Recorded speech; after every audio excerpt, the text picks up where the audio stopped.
And high inflation is putting fresh pressure on Russia's economy as the war in Ukraine drags into another year. But despite rising prices and slowing growth, analysts say inflation alone is unlikely to force Moscow to change course or end the conflict. Inflation in Russia surged again in early 2026. By mid-January, prices had risen 1.26%, driven largely by a value-added tax, VAT hike from 20% to 22%, a tax increase aimed at funding defense spending. Food prices are taking the hardest hit. Dairy prices are up 41% over 2 years, while coffee prices have climbed 26%. This is reflecting higher production costs, labor shortages, and war-focused budgets. Between 2022 and 2025, cumulative inflation in Russia reached 39%.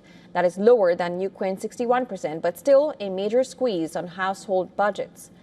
For 2026, Russian policymakers say inflation control is a priority, targeting 4% even as economic growth stalls.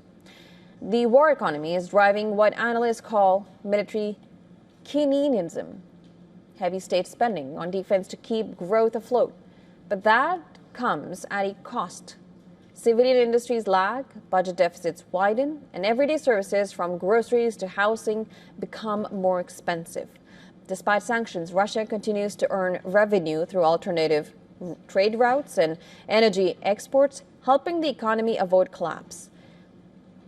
Official data shows real incomes have risen about 20% since the war began, but without matching gains in civilian production. Economists warn this imbalance raises the risk of stagnation stretching into 2027. Well, so far, inflation has not triggered widespread unrest. Analysts say the Kremlin has relied on propaganda, repression, and public adaptation to rising prices.